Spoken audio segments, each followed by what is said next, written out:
It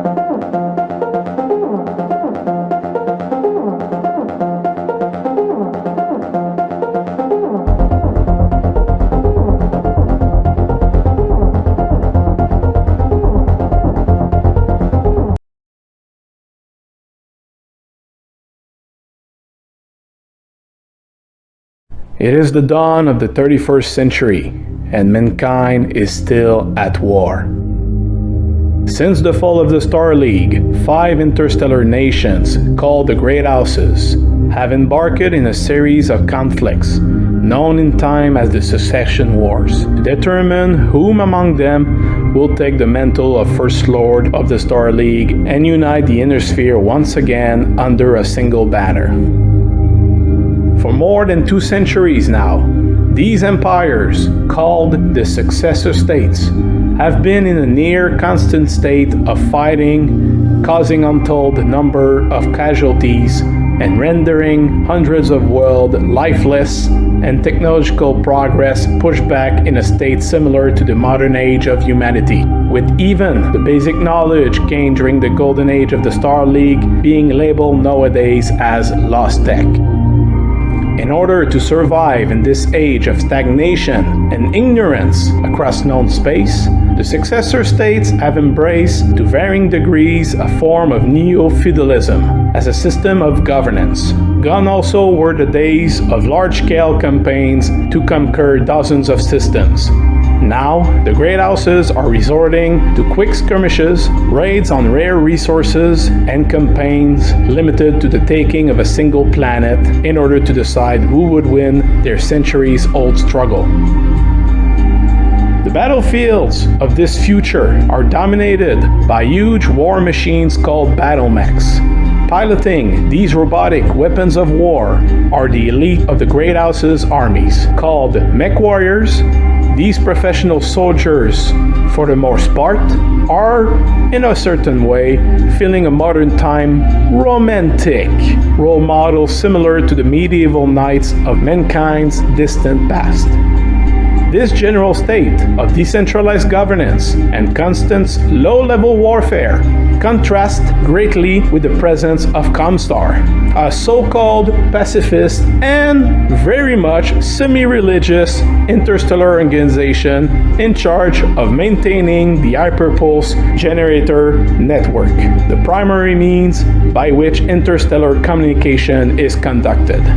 While keeping an official state of neutrality among the Great Houses, Comstar is shrouded in secrecy, with rumors mentioning their self-imposed holy duty to save humanity from itself by taking control of all knowledge and power.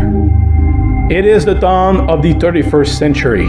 These are the tales of war and colliding interstellar politics of those times. Since its humbling beginning as a board game, the BattleTech MechWarrior universe have been through ups and downs across more than 3 decades of existence, creating a plethora of detailed fiction, characters, and adventures. These dynamics have spawned many game editions and timeline settings, video games, novels, toys, and more.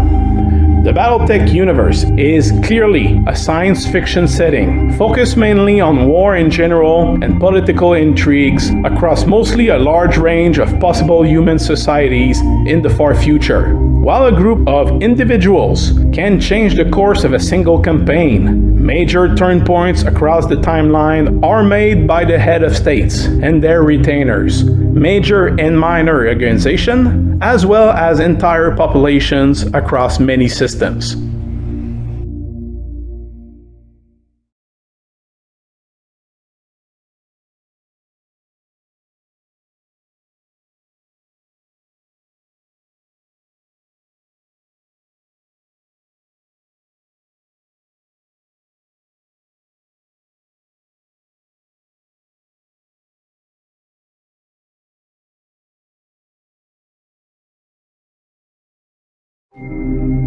The Inner Sphere is a region of space surrounding Earth on a radius between 450 and 550 light years, which was created during the early years of space colonization by humanity.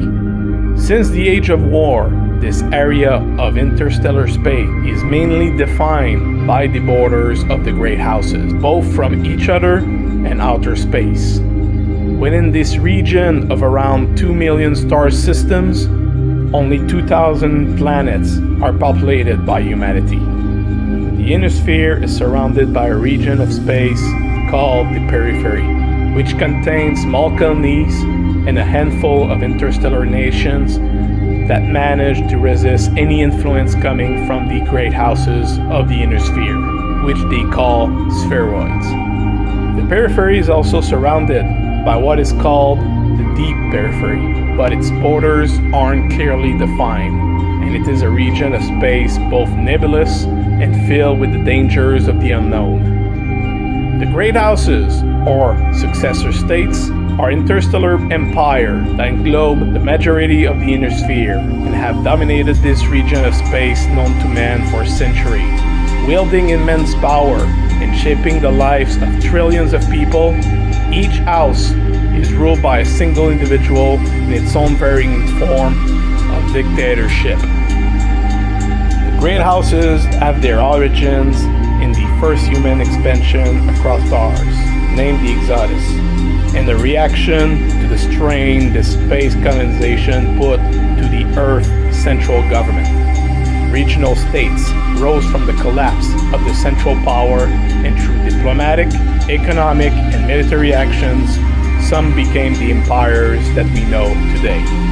At the dawn of the 31st century, there are 5 great houses in place, each of them still competing with each other for the balance of power across the ionosphere.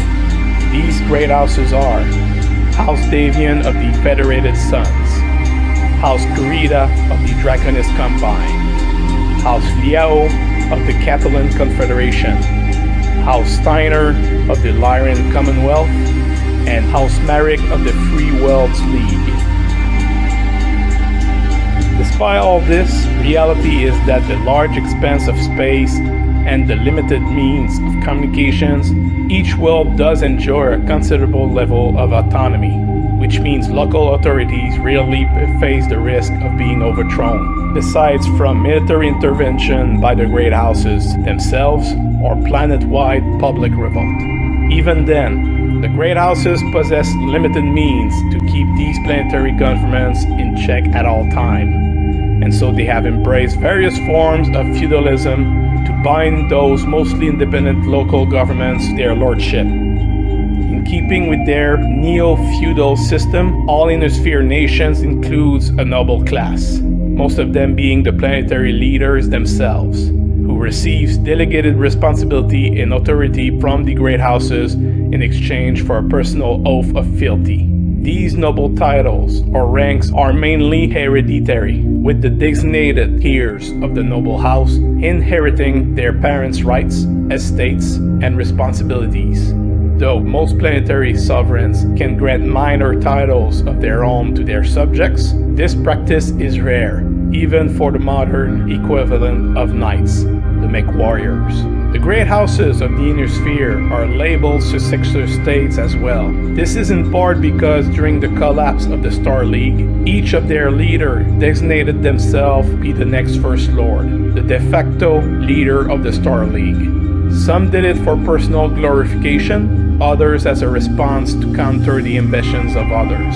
When none of them were able to come to a mutual agreement, despite extensive diplomatic intervention and intrigues, they became the successor states, and each have embarked since in a series of systems-wide conflicts known as the Succession Wars.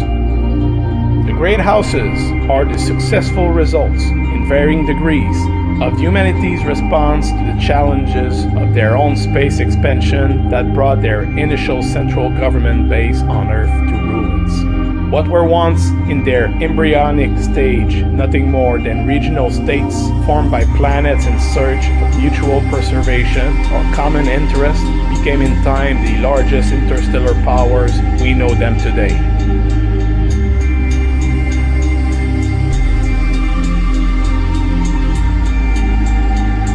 Despite Despite having the largest means available by any human entities, the Great Houses are also limited because of the extensive scale of their own state, which is more than relevant in the final years of the Third Succession War. Great Houses are the body that leads each faction, but not as much the supreme rulers they would like to be.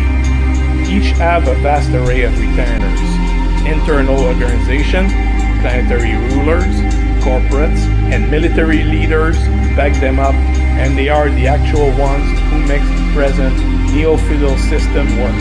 However, as with humanity in general, most of them have their own personal agendas, ambitions, ideals, and local or regional allegiance.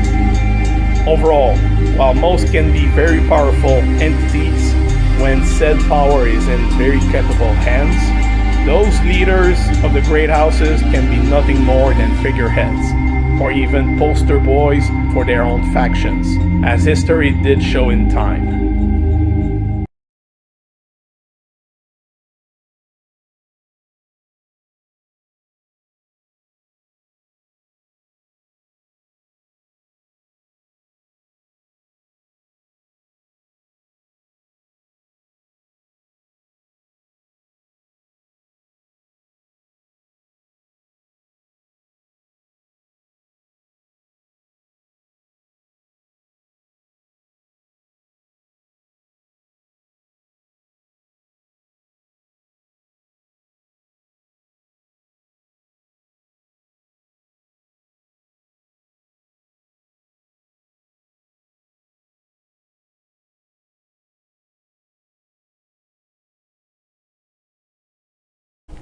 As mentioned on a previous record, the periphery surrounds on all sides the inner sphere, marking the boundaries between the human sphere and the great unknown. While the spheroids have their own share of diversity among them, none of them can be as close as the wild differences of those who live in the periphery, far from the centralized and interstellar empires of the Great Houses.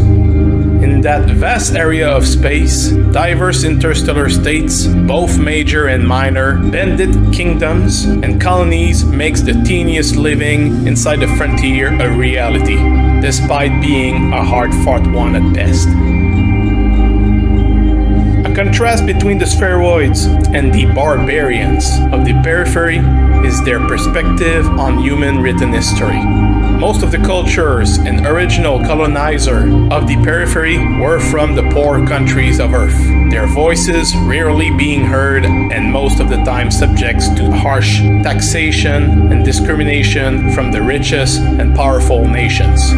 The Exodus was the opportunity for them to make their own destiny among the stars, far from the centralized authority and abuse of the Terran Alliance. The hearts and minds of the periphery people was made manifest during the Outer Reach Rebellion in the 2230s, when those distant colony worlds pitched themselves against the authoritarians, technocrats of the Terran Alliance.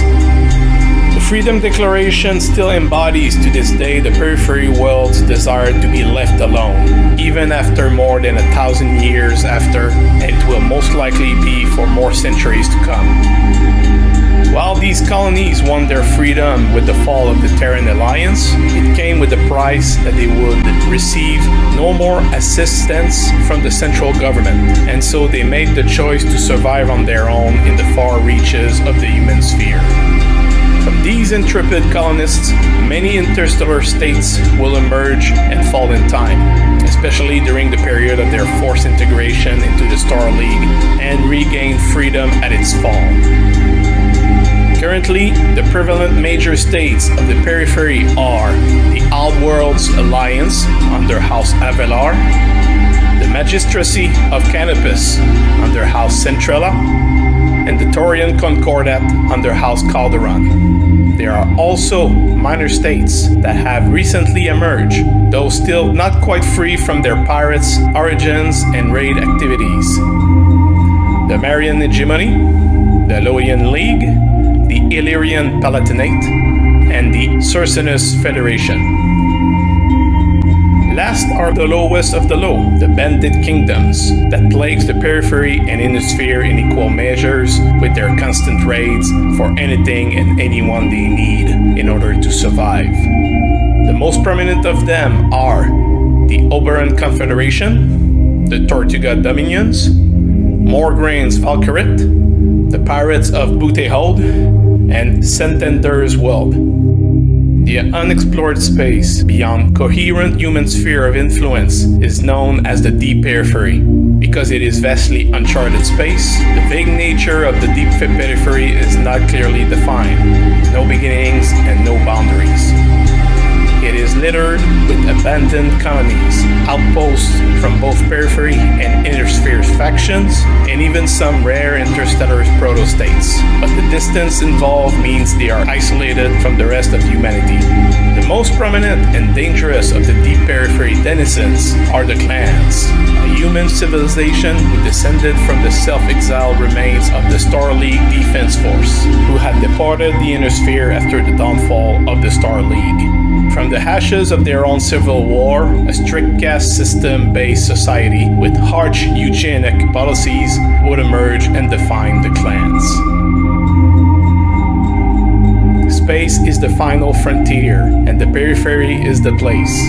Since it is in the far reaches of the main setting, the periphery and deep periphery didn't receive a lot, if any, lore in the initial creation of BattleTech. In time, especially with the clan invasion era, the setting expanded and they finally were able to get their share seats inside the power struggle and intrigues of the space opera that is BattleTech. In a way, the periphery is a shining example on how the inner would have been during the Exodus and Age of War eras. And any fan of the periphery can't wait to see it grow and expand, despite still being the frontier of human known space. For now.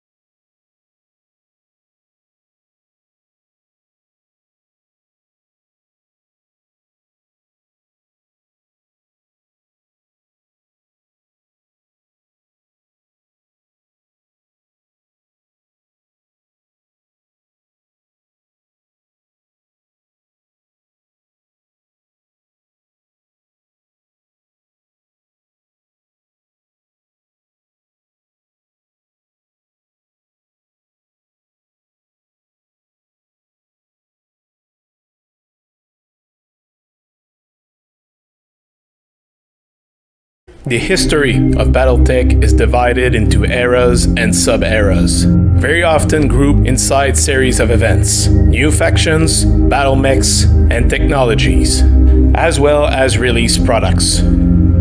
I will provide in this record a more extensive one. I would ask everyone to take all the following historic demarcations in what follows with a grain of salt, as this is just another historian view on a complex subject that is known as the interstellar age of humanity.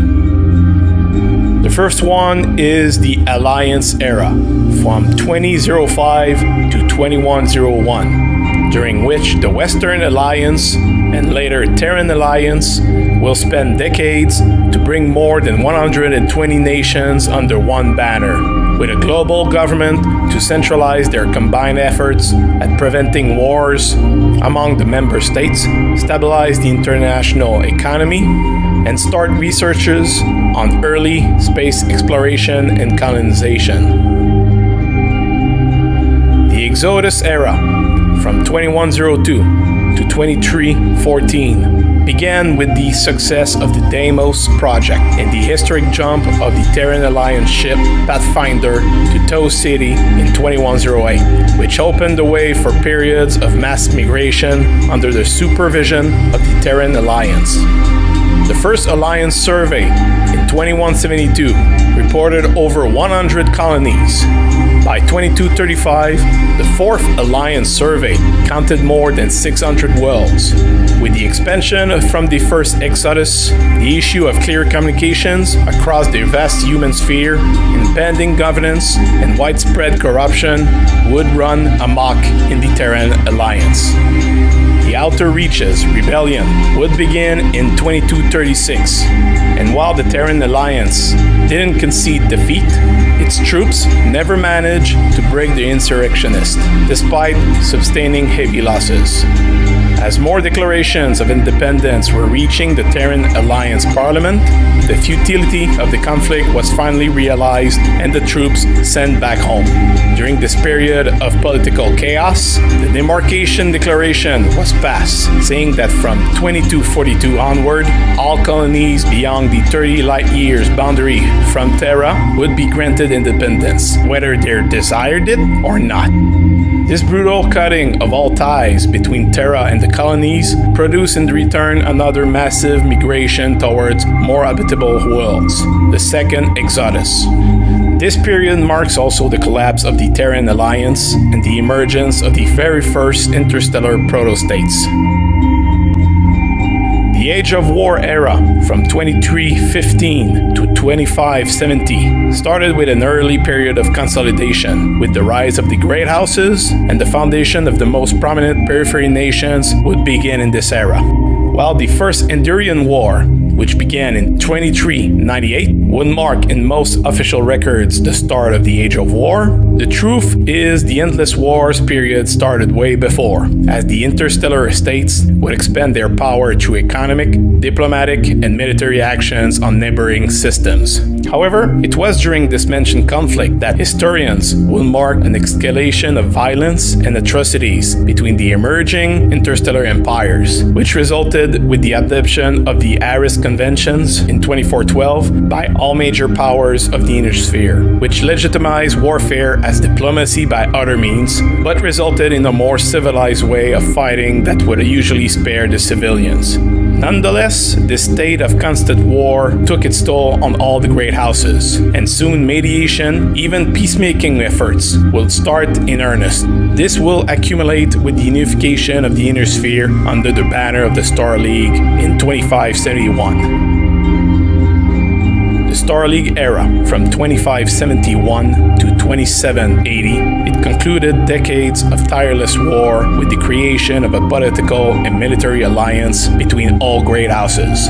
During those 2 centuries, humanity will experience both a golden age as well as the creation of the most powerful military in human history. This era encompasses 3 sub-eras: Early, Golden Age, and Late. Early Star League, 2571 to 2607, starts with the foundation of the Star League, and also the refusal of the periphery states to join in 2575. The Pollux Proclamation in the same year will start preparation for the Reunification War, which lasted for 40 years and ended with the periphery nations integrated as territorial states. Following the war, a widespread rebuilding program will start to fix the ravages of war, but that will never truly make the periphery forgive their state of occupation by the Star League Defense Force. The Golden Age, 2608 to 2650, also labeled the Good Years, is a period of economic growth that will bring technological advances at prodigious speed, and billions would enjoy those years of peace and prosperity. The Late Star League, 2651 to 2780, through numerous council edicts in that period, will cause the rifts between the periphery and the Star League, as well as build up tensions among the great houses, which will start the downfall of the Star League itself. 3 official hidden wars will shake the very foundation of the Star League, but it will be the Amherst Civil War, with the death of the First Lord, extermination of the Cameron Line, and the collapse of the Terran hegemony, as well as the SLDF Exodus, that will allow the remaining 5 great houses to wage war upon each other. The Succession Wars era, from 2781 to 3080, is the period of time when the great houses disbanded the Star League and the Unisphere collapsed into centuries of warfare known as the Succession Wars that will result in massive loss of lives and of technology across most worlds in the human sphere. This era encompasses 4 sub-eras: Early, Lost Tech, Renaissance, and Collapse. The Early Succession Wars, from 2781 to 2864, when the first Great House leader was self-appointed as the new First Lord of the Star League, all the others were drawn into a conflict named as the First Succession War. The liberal use of weapons of mass destruction by all powers to deprive their rivals of any strategic acquisitions brought massive loss of life, with many planets abandoned due to widespread loss of technological knowledge. Though this war ended with an uneasy truce, the Second Succession War began less than a decade later, and even more destruction was unleashed. The Lost Tech Era, 2865 to 3025. By the end of the Second Succession War and the beginning of the Third, the Great Houses have sustained considerable losses, with the most advanced technology of the Star League labeled as Lost Tech. The Third Succession War descended into almost 200 years of constant low-level warfare, as the Great Houses were suffering the consequences of their past follies. Renaissance, from 3026 to 3049. Towards the end of the Third Succession War, the Great Houses were able to make small gains at recovering some of what have been lost over the past centuries. It is marked by the Helm Memory Core discovery, which brought to humanity the promise that it would be able to claw its way back on many lost technologies. In 3022, both the FedCom Accords and the Concord of Captain will define two power blocks that will ignite the Fourth Succession War. The only conflicts that seems to have provided a clear winner with the emergence of the new Federated Commonwealth as the most powerful nation since the original Star League. While the FedCom state dominated the Ionosphere like no power before the start of the Succession Wars, this didn't lead to the end of the fighting. Numerous conflicts, such as the Endurian Crisis, the Ronin War, and the War of 3039, made clear the expectation that another Succession War would begin as soon as the Federated Commonwealth sought to unite the Ionosphere under one rule once more. Collapse, from 3050 to 3080. As a probable Fifth Succession War was looming on the horizon, a mysterious force invaded the core ward region of the Ionosphere. Those invaders, called the clans, are the descendants of the SLDF troops, forged into a society dedicated to be the greatest fighting force in history and to reclaim the Ionosphere as its birthright. While vastly superior technologically and conquering many worlds during the clan invasion, the clan's own hubris would provide enough time for their enemies to forge a new Star League, as well as being a catalyst for another and greater technological renaissance in the Ionosphere. The clan threat eventually lessened due to the costly infighting, especially during the Refusal War, and the complete destruction of an invading clan by the Second Star League with Operations Bulldog and Serpent. As the massive external threat was apparently being neutralized, internal conflicts exploded across the Ionosphere. The most prominent one, the FedCom Civil War, would shatter the once powerful Federated Commonwealth through 5 long years of bitter civil war. Following the FedCom Civil War, the leaders of the Great Houses will meet and disband their new Star League, declaring it a sham. In response, a splinter group of Comstar, the Word of Blake, would openly criticize them and start their Blakist purge against all humanity. A conflict so great that it would pit every faction against each other and even against themselves. Widespread usage of weapons of mass destruction became common practice for the first time in centuries, while new and frightening technologies were likewise unleashed. The Republic Era, from 3081 to the present. The Republic Era was made possible with the crushing defeat of the Word of Blake by a gathered coalition and thereafter the foundation of the Republic of the Sphere. This new power at the very center of the Ionosphere led massive disarmament programs, downsizing existing armies and removing war materials in the hands of private individuals. This era encompassed 3 sub-eras: the Early Period, Dark Age, and Hill Clan. Early Republic, 3081 to 3131, was an overall peaceful time throughout the Ionosphere, despite raiding and small-scale wars.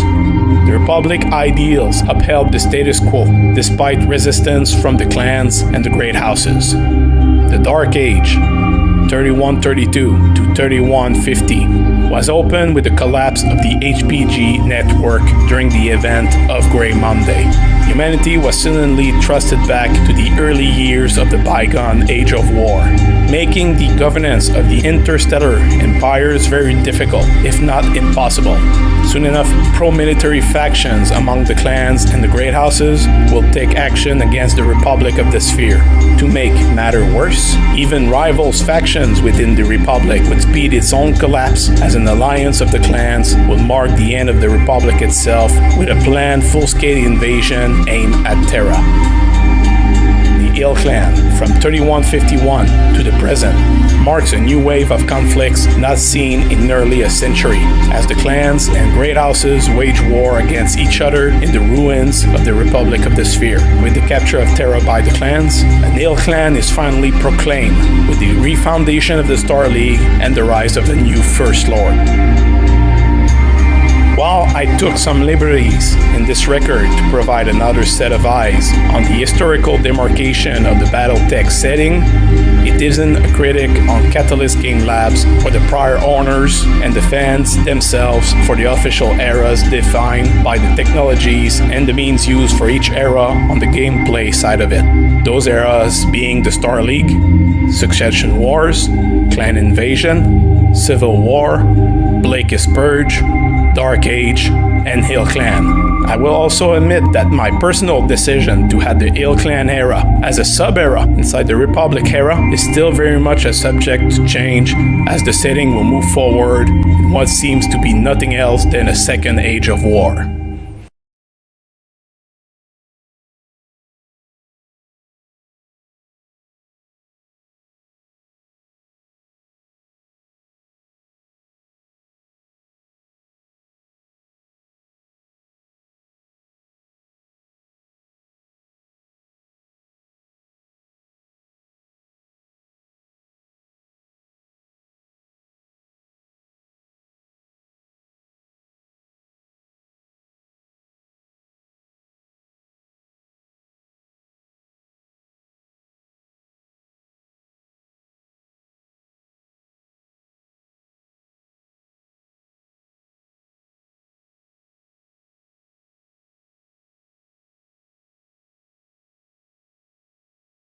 The vast armies of the 31st century consist of diverse elements, each offering a wide range of abilities for any general. While doctrines are as numerous as the number of military analysts across history, two main doctrines that are accounted for in the BattleTech universe. Mobile warfare, commonly known as maneuver warfare, is a military doctrine that emphasizes on rapid movement, use of initiative and surprise combined with ruthless force in order to achieve an advantage or a position of advantage over your enemy, while avoiding the opponent's own strengths. The interstellar battlefields of the 31st century does promote greatly this doctrine, with battlemech and aerospace fighter pilots winning the lion's share of the glory and prestige to be obtained in case of victory. Static warfare, often called exhaustion of the adversary and to an extent attrition warfare, is a military doctrine that consists to win a war by wearing down an enemy to the point of collapse, through continuous losses in personnel, material, and morale. It is an attempt, through superior reinforcement and resupply of one's own army at a higher speed, to grind down an opponent's ability to make war by destroying their military resources by any means, even through a decisive battle. Very often, static warfare is employed in the BattleTech universe to worn down the enemy's strength and or advantage over time, which allows then one's own mobile warfare to be a feasible strategy thereafter. Infantry. Despite the mobility and massive firepower of battle mechs as weapons of war, the standard infantry trooper still remains the backbone of any military force in the 31st century. Even the poorest of planets rely on infantry for their own defense as garrison forces. Though generally overlooked, these units provide the final elements that guarantee victory for a commander with the very much needed factor: boots on the ground. While any standard infantry formation is useful in most combat situations, some environments and battle requirements do need specialized troopers with advanced training and equipment to fulfill those very specific roles. Smaller in size, those specialized infantry can range from paratroopers to mountaineers, guerrilla fighters, snipers, space marines, and combat engineers. Mobile infantry encompass both troopers provided with ground, air, and/or naval vehicles to assist them in their rapid movements across an entire planet. Despite these transports being quite fragile, restricted to planetary operations, and cumbersome, these transport vehicles still bring their troops to the next level of flexibility, giving to any commander the ability to insert rapidly troops into any location desired and under almost any conditions. Motorized infantry is often employed as scouts and forward observers for their parent force. While these mobile troopers can be quite impractical for offensive operation from a logistic point of view, their extended movement capability makes them quite useful in a defensive campaign to reinforce any front lines with massive quantities of equipment and manpower. Mechanized infantry are mostly troopers aboard armored personnel carriers, or APCs, and they form a key component for any mechanized combat team formation. These APCs provide to a combat team commander the ability to rapidly redeploy his infantry troopers in situations where tanks and vehicles could be easy picking, thereby countering any unexpected moves by the enemy and providing a vital tactical factor on the battlefield: flexibility. Jump infantry are the golden boys of any infantry formation.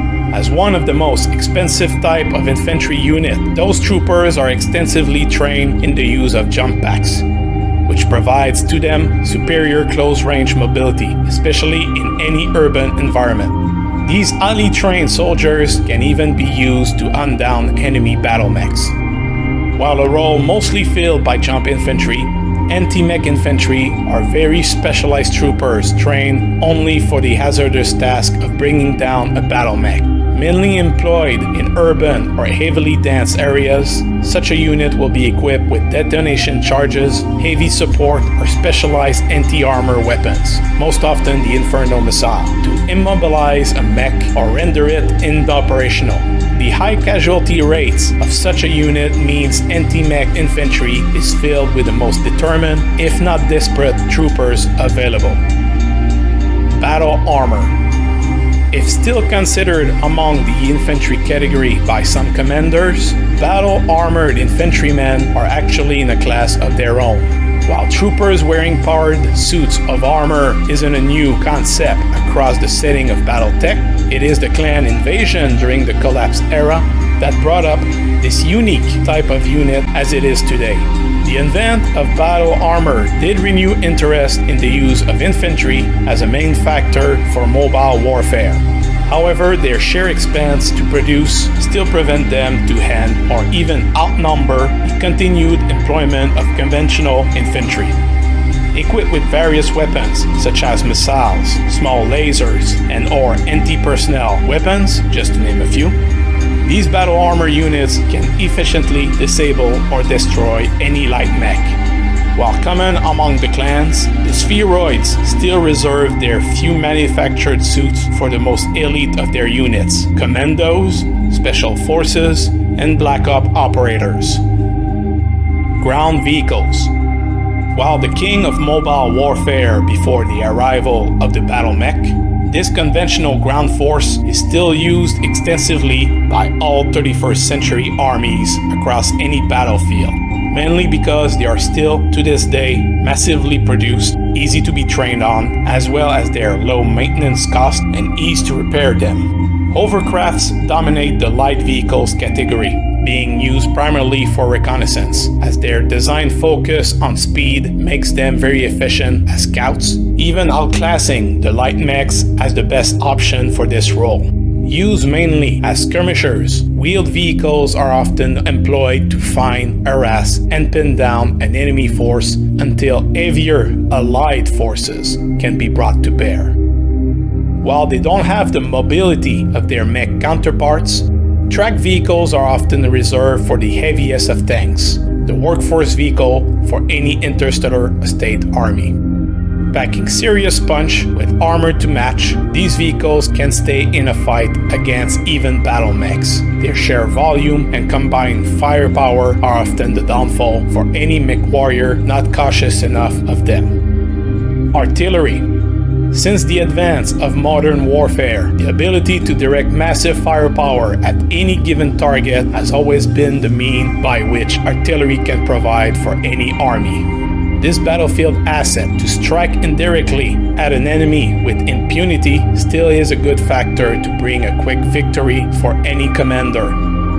Despite that many armored vehicles and even battle mechs have been mounted with such capabilities since, artillery formations are still the masters of indirect fire. Air vehicles.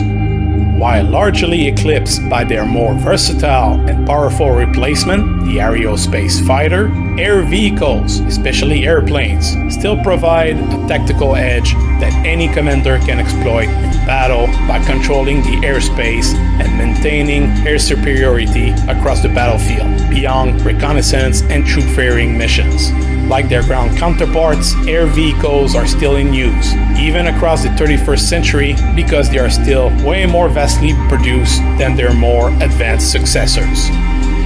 The vertical takeoff and landing, or VTOL, aircraft is fast and deadly, despite being highly vulnerable to damage because they cannot be heavily armored due to their rotors. Having the highest mortality rate across all combat vehicles, VTOLs must be kept in their support roles for ground forces. Naval vehicles. Large tonnage military naval vessels do have a presence in the BattleTech franchise, despite being slow by nature when compared to the advanced aerospace fighters, as they can be useful in the most aquatic of planets in a very specific defensive role. While being very vulnerable to attacks from space, they are still needed for patrolling the waterways and providing artillery support along any coast for the ground forces. The submarines still reign supreme in the oceans of most aquatic worlds. These underwater vessels do receive as much technological advances as their seafaring counterparts, which makes them a particular threat in their home environment, but still reduce them as useful tools for a defensive campaign. Because of that, these vessels are assigned to the defense of underwater installations and command centers. Support and headquarters. As the saying goes, in war, boys are interested in tactics, while men study logistics.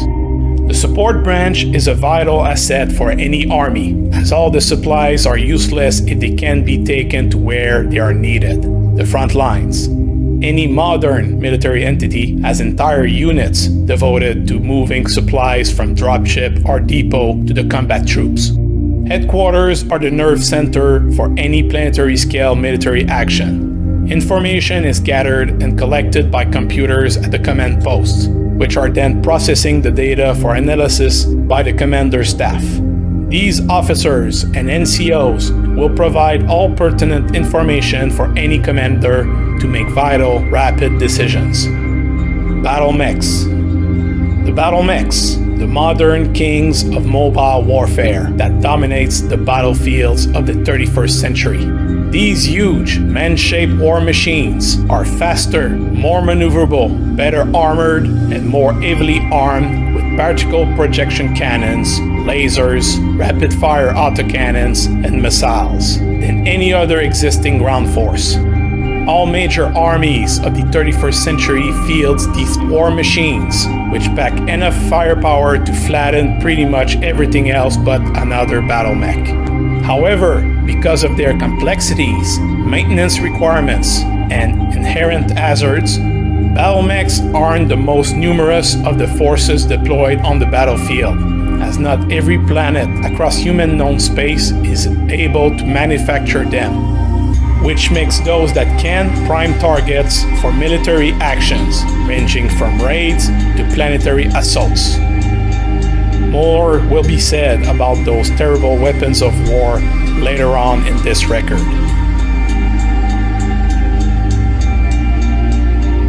war seems to never change, and the setting of BattleTech as a war game have provided plenty of conflicts across the 31st century that readers and players can understand through the lens of our own modern eyes.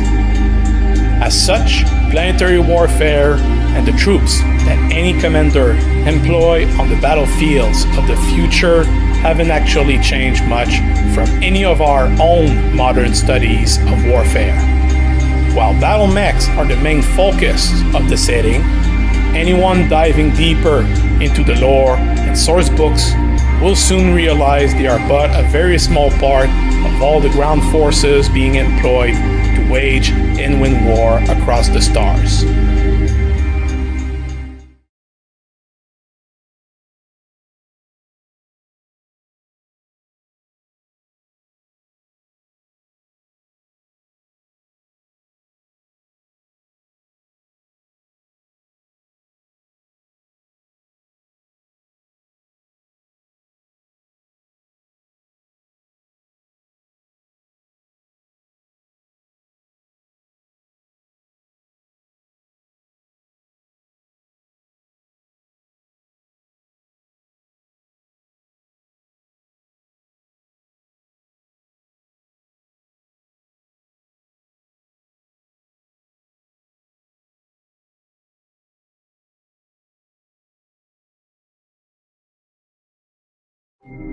A planetary system assault is an all-out war on a global scale, very often composed of a framework balancing strategic maneuvering and the realities of space warfare.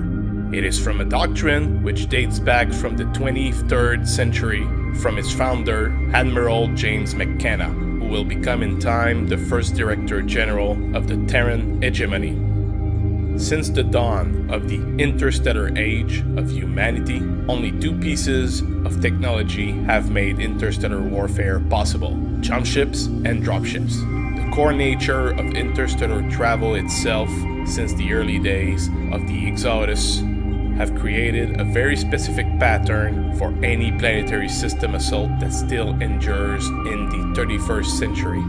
Kearney Fushida Hyperspace Jump Drive, or term KF drive, is contained inside every large interstellar transport vessel. In order to make this hyperspace jump, the KF drive creates an energy bubble around the ship that punches a hole through space, which allows instantaneous transportation across distances of up to 30 light years. It is an expensive, delicate, and very large piece of technology, taking up to roughly 95% of the ship mass. This leaves little room for armor, weapons, or cargo for any jump ship, which is why each of them carries one or more drop ships in order to support an interplanetary drive from the arrival jump point in the planetary system to the targeted planet. Openings of those holes in space demands a vast amount of energy, and while the inserted fusion power plant on each jump ship can quick charge the KF drive in a few hours, despite an increased likelihood of a jump failure, the primary means to collect this energy for the KF drive is the jump ship's own solar sail array, which usually takes from 6 to 8 days for charging the core. Also called a jump cell, this high-strength polymer sheet coated with photochemical can absorb almost all forms of energy and converts it. While it does not appear on radar and is difficult to detect visually, the jump cell is only a few millimeters thick, making it extremely delicate. Because of that, a jump ship cannot maneuver with its cell deployed. Malfunction of the KF drive is a possibility, but it usually results in the craft simply arriving at a random point rather than the intended one. While there are documented cases of a jump ship remaining trapped in hyperspace, the fate of such unlucky vessels remains unknown even today. And while some jump ship stores lithium fusion batteries to allow them to have an extra jump before the need to recharge, activating the KF drive too many times in rapid succession can still damage or destroy vital components. Despite its own great leap of advance in technology, the Kiev drive isn't without limitations or even fully understood. For one, any emerging or exiting jump ship creates a powerful electromagnetic EM pulse, which is easily detectable from any planet in the system with the simplest of sensors or radars within hours of the jump being made. Though it is still possible for an enemy jump ship to avoid detection, the means of accomplishing this feat are few and difficult to pull off. Since the majority of planets have space stations, relays, satellites, and even recharge stations at their jump points, any arriving ship will need to broadcast appropriate identification codes or be considered a threat. Therefore, in practice, any defender will almost always detect an arriving jump ship and be ready to meet any enemy force head-on. Jump points. Another limiting factor is the energy bubble made by the Kiev drive that cannot be formed properly in the presence of a strong gravitational field. This most often limits jump ships to enter a planetary system through one of the system's two close points of gravitational stability at the zenith or nadir point of a system gravity well. Pirate points. While the zenith and nadir are the most commonly used jump points, especially for civilian traffic, they are not the only options. Alternate jump points, called Lagrange points, exist in a sphere around the system star, as well as other points of gravitational stability in the system. However, unlike the zenith and nadir points, these non-standard points do not have fixed locations. The complex gravitational interaction between the system stars, planets, and other astronomical bodies means these non-standard points are constantly moving, appearing and disappearing at irregular intervals. This complexity makes calculating such points extremely difficult. Additionally, vessels using non-standard points stand with a far less chance of being rescued in the event of a malfunction than those using standard ones. For this reason, the non-standard points are generally used in emergencies or by crews seeking to conceal their arrivals in the star system, such as pirate vessels. This constant fact has earned ever since for those non-standard jump points the nickname of pirate points. Combat drop. After the jump ship arrives at the jump point, the drop ships it carries detach from their docking collars and begin the long trip in system to the target planet. Depending on the size of the star and other factors, the trip can take hours, days, or even weeks in case of very large stars. A typical system transit takes a week to 10 days. Upon arrival in orbit around the planet, the dropship will land and unload its cargo, usually behind friendly lines, as dropships are expensive and may play a vital role in the event of a tactical withdrawal. Sometimes, however, battlefield conditions call for landing troops closer to the enemy than a dropship can feasibly approach, especially in the midst of enemy forces. In these cases, a commander can call for a combat drop, a risky deployment technique made possible by the unique construction of battle mechs and battle-armored troops. In a combat drop, rather than the dropship landing on the planet's surface, the troops jumps out of it at low altitude and fall to the surface. This tactic avoids the necessity of risking the dropship by landing it in hazardous terrain or in the middle of enemy lines, while allowing rapid troop deployment directly to such areas. The drop forces land safely by using jump jets or disposable jump packs to slow and guide their descent, though even with this equipment, combat drops remain extremely hazardous. Even well-trained pilots can damage their mechs if they make a minor altitude miscalculation or slightly off-balance landing. For these reasons, combat drops are used only when absolutely necessary. Combat drops can also be made from very high or orbital altitudes if the drop force are encased in ablative cocoons that burn away during atmospheric entry. Standard campaign timetable. The following timetable represents a standardized progression for a generic military objective raid. time intervals represents the days before and after the projected drop to the planet's surface. D-14 days. The regimental assault forces are breaking out of hyperspace. Because it is dangerous to use the Kearney-Fuchida drive inside a star system gravity well, the regiment dropships arrive more than approximately 640 million kilometers away from the target planet at the nadir or zenith jump point. Even with full sublight speed from the dropships, the attacking force will take nearly 2 weeks to reach its target. D-2 days. The regiment finally arrives in orbit around their invasion target. The aerospace fighters carried aboard its dropships launch and engage any enemy fighters in orbit. They will have to destroy or dry off these enemy fighters before their own battle mechs can prepare to land planet-wide. D-1 day. Once the defending aerospace forces are being defeated, the invasion force surviving fighters may be sent to attack any ground-based radar stations and missile batteries near the intended battle mech regiment drop point. These installations are usually present on the most heavily defended of worlds, and most invasion commanders would prefer to not risk yet their fighters in atmospheric combat. D-Day, the drop day. The attacker's dropships enters the planet atmosphere and land on the surface. The invasion commander usually chooses a drop point several hundred kilometers away from the enemy battle mech garrison location, allowing him to organize his forces and repair any minor damage sustained during the landing operation. D+1 day. The battle mech regiment begins advancing against the nearest enemy positions.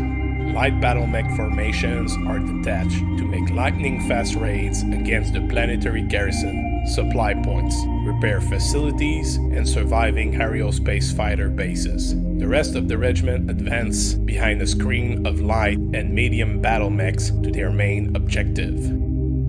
D+2 days and beyond.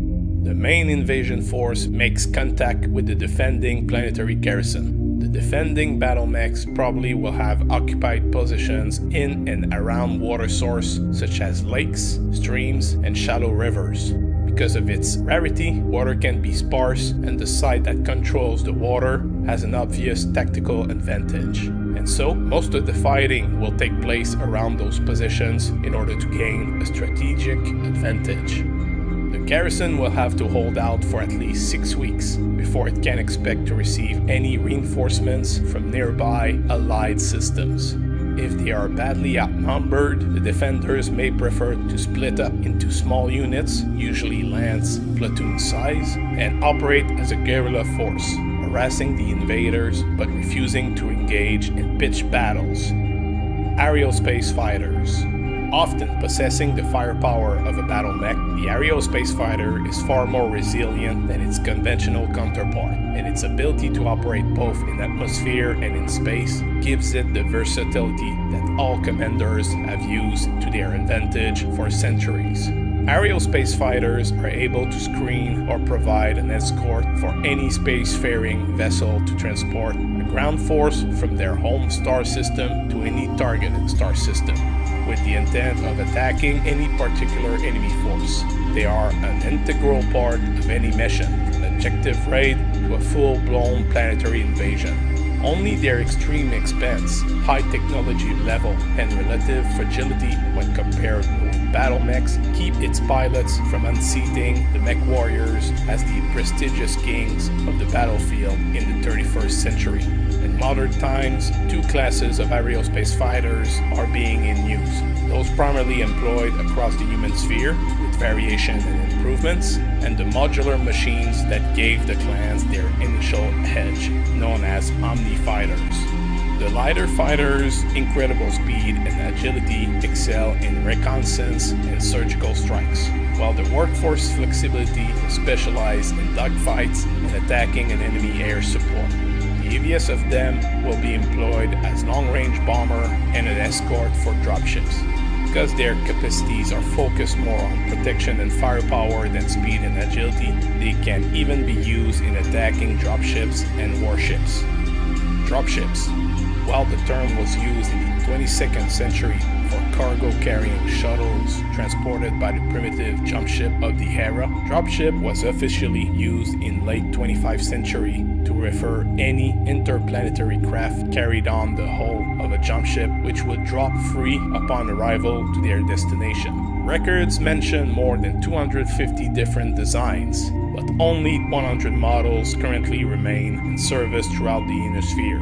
The backbone of any space fleet, dropships can be found anywhere across human-known space, providing every military with the ability to transport significant assets to any location across a planetary system. Whether for military conquest or simple commerce, dropships are a key component for interstellar travel. Dropships fill a broad range of mission roles, ranging from simple cargo supply ships to massive assault craft. Most also mount an impressive array of weaponry and armor. Some of these ships have been designed with solely firepower and protection in mind in order to destroy enemy dropships before they can land and disembark their troops. A pack of assault dropships can even be a threat to any small warship. Employed for small unit actions, company of infantry, vehicle to an entire lance of mechs, the smallest of dropships, most often in aerodyne hull shapes, are used to quickly insert or redeploy forces through long distances because they are smaller and more maneuverable. Primarily employed in planetary assaults, the largest of dropships, often in spheroid shapes, will only need 3 to 4 of these monstrous ships to transport an entire regiment of troops. Because their hull design is simpler than aerodynes, spheroid dropships are much easier and cheaper to construct. And since they can land in almost any type of terrain, the spheroid dropships are very popular with the military. Jump ships. Despite its slender needle-like shape, a jump ship is the only craft capable to provide the means for transportation between the far-flung star systems of the Ionosphere, the periphery, and beyond. These vessels make interstellar leaps of 30 light-years of distance at a time by harnessing the radiant energy of the stars with their huge solar energy cells and Kiev hyperdrive technology. Jump ships are primarily used to transport the fusion-powered dropships, the preferred method of interplanetary travel in the 31st century. Ever since the brutal Second Succession War, jump ships are not considered proper military targets anymore, and an unspoken ban on attacking them has preserved humankind's ability to travel across interstellar space. Warships. Some jump ships, known as combat jump ship or warships, are equipped with compact drive cores, which allows them to mount considerable armor and weapons as well as the massive interplanetary drives. Warships are a rare sight, as the technology used to create the compact drives was almost lost long ago in the wars that have wrecked the Ionosphere for centuries. Warships massing less than 750,000 tons and as close as 2 million tons normally serves as escorts, providing protection for jump ships and dropship fleets. Many space commanders also employ them as strategic assets, allowing them to accompany dropships all the way to the destination planet. Upon arrival, they establish a geosynchronous orbit that allows them to react to enemy troop movement on the ground with tactical orbital bombardments, or to the threat of incoming reinforcements. Like their naval counterpart dating back more than 1,000 years ago, warships fall into categories determined by their role. These terms have survived and been modified for the realities of warfare in space. Corvettes are the smallest warships, designed for extended operations, and most often see actions as raiders or convoy escorts. Destroyers occupy a similar niche as well, but they are more heavily armed. In addition to raiding and escort duty, destroyers often also guard orbital installations. Frigates serve as both picket vessels and escorts, but they can also operate as transports since they allow dropships to dock on their hardpoints. Cruisers constitute a diverse class of ships, as they have additional categories of light cruisers, heavy cruisers, and battle cruisers, despite all of them being swift behemoths. Most cruisers can operate away from supply facilities for extended periods, with heavy cruisers often used as command vessels and battle cruisers just providing the knockout punch for any fleet. Battleships are the largest multi-million-ton leviathans, whose overwhelming armor and firepower gave rise to much of the mystique surrounding combat jump ships. Any vessel of this class usually serves as the flagship for a fleet, leading assaults against enemy defenses and making breach for smaller craft to exploit. Space stations. Numerous orbital facilities, colloquially known as space stations, serve a myriad of functions throughout the human-known space. From factories to habitats, shipyards to system defense stations, all of these facilities fall into one of the three broad groups: low orbit, geosynchronous orbit, or stable point stations.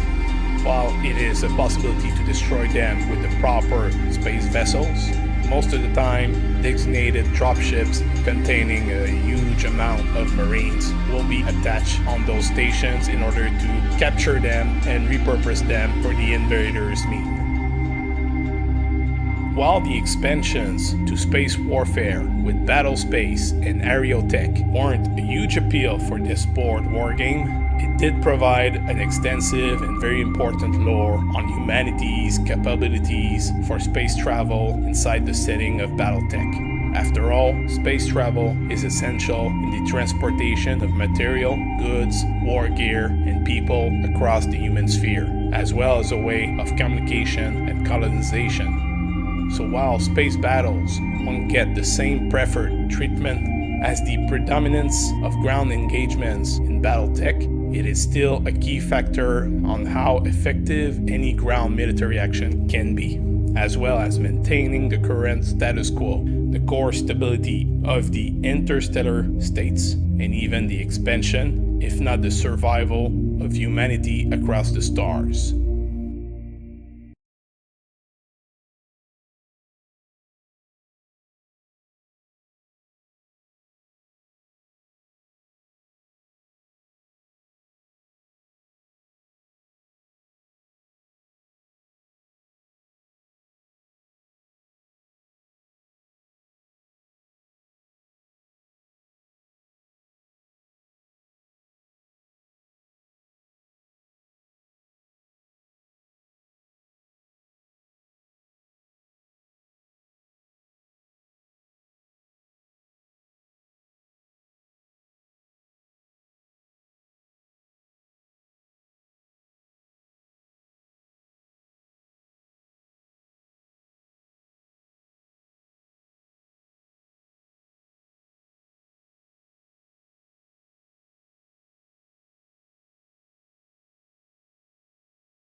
BattleMech is an armored, humanoid-shaped engine of war, commonly used for mobile warfare purposes, tending between 8 to 14 meters tall and massing from 20 to 100 tons. Mechs are in general seen as the kings of conventional combat vehicles, faster, better armed, and armored than any ground unit, which creates a staggering firepower to manpower ratio in comparison to any ground force on the battlefields of the 31st century. While best suited for ground combat, battlemechs are capable of operating under any environment, be it underwater, hazardous areas, and in the void of space.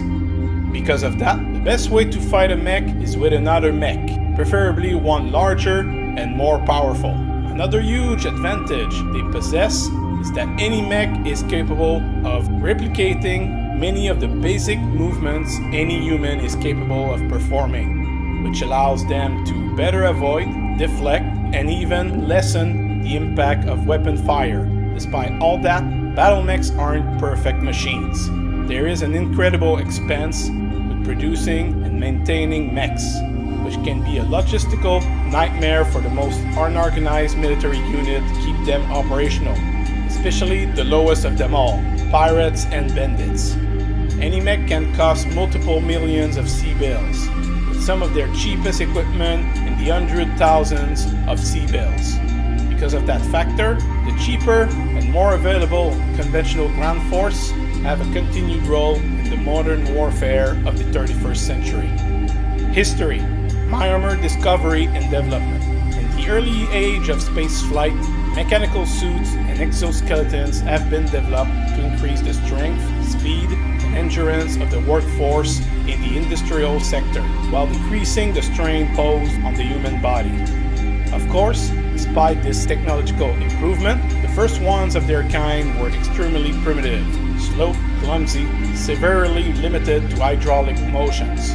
Some may even have been utilized for combat by the Alliance Global Militia, but the police force role of the colonial marines prevented any development for true military purposes, despite the discovery of the polyacetylene myomer strand during that period.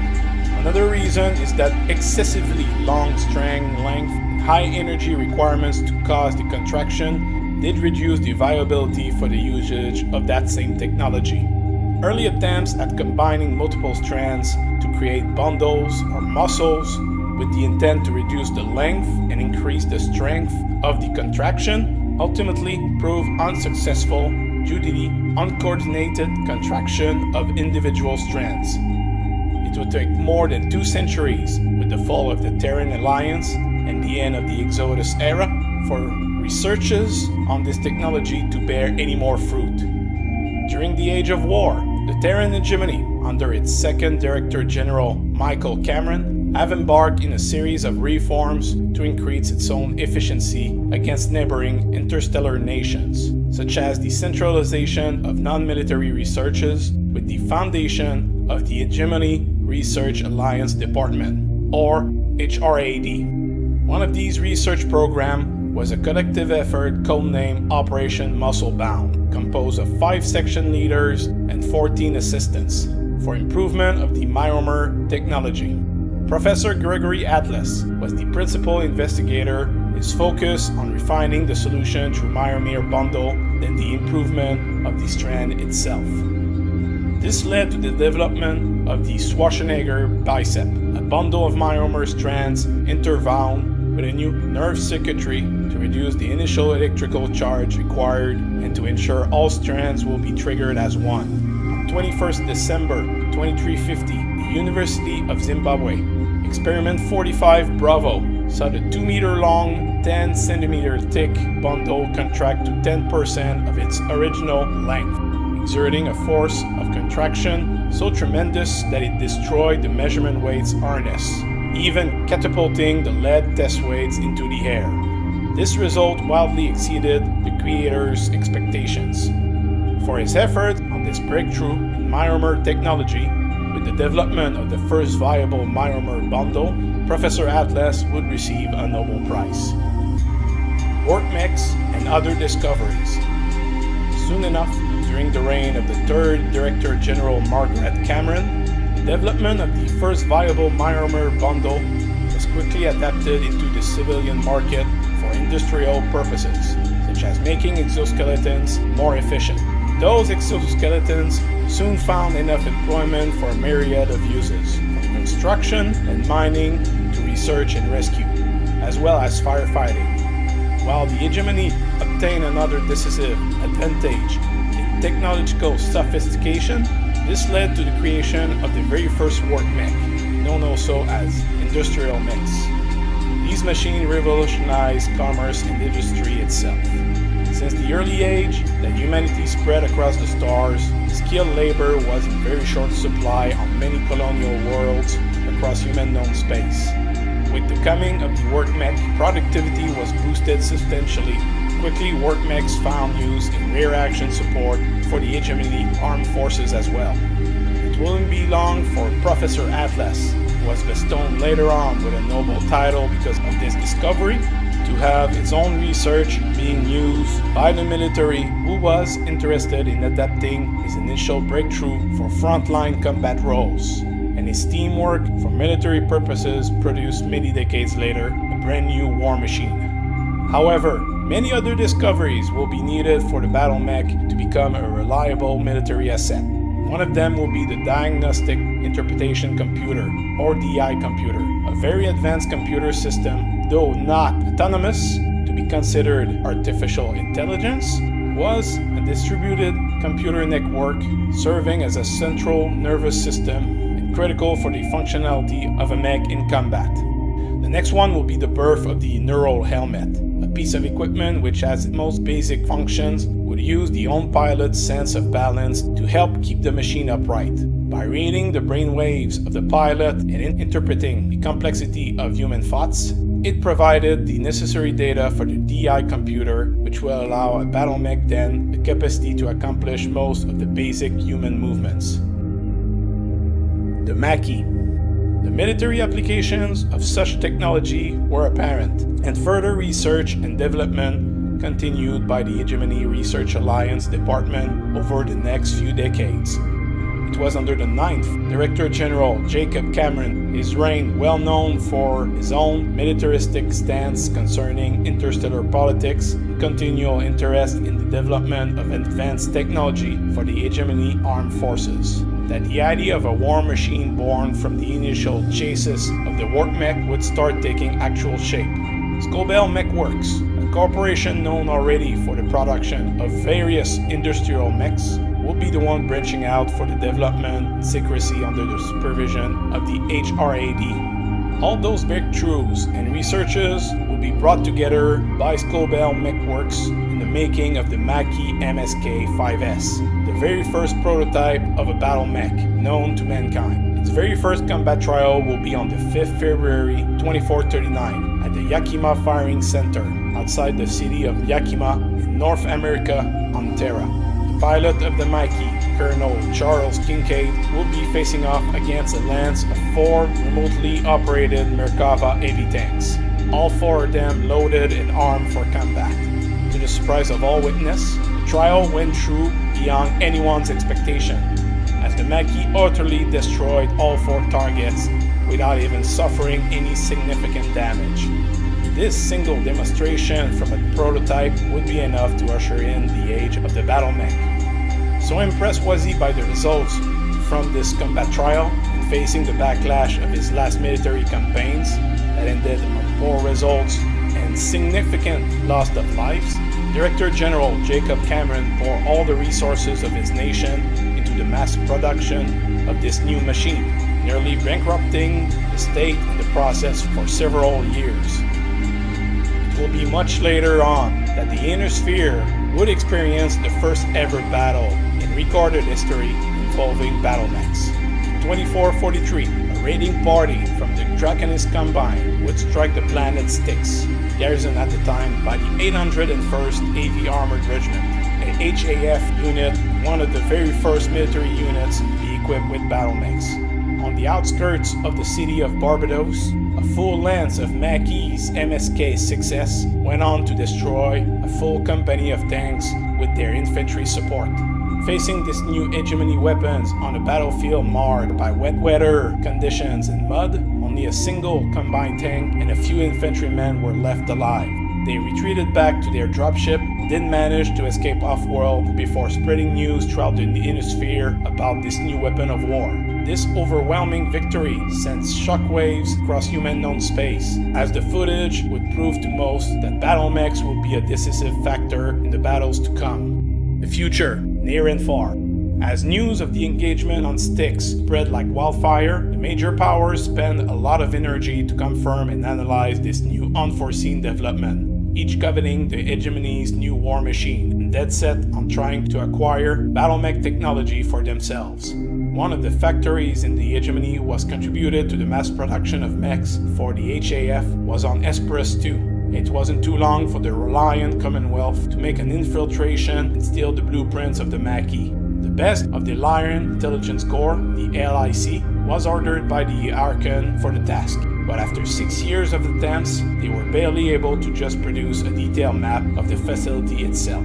However, their efforts weren't in vain, as plans were revived later on, culminating with Operation Prometheus. On On 7th February 2455, a team of Lyran commandos made a daring raid on Esperus II and succeeded in capturing a great deal of technical data and schematics on BattleMechs. By 2459, the Commonwealth was able to field their very own BattleMechs on the world of Lorik, where one of them crushed Captain General Gerald Marek tank underfoot.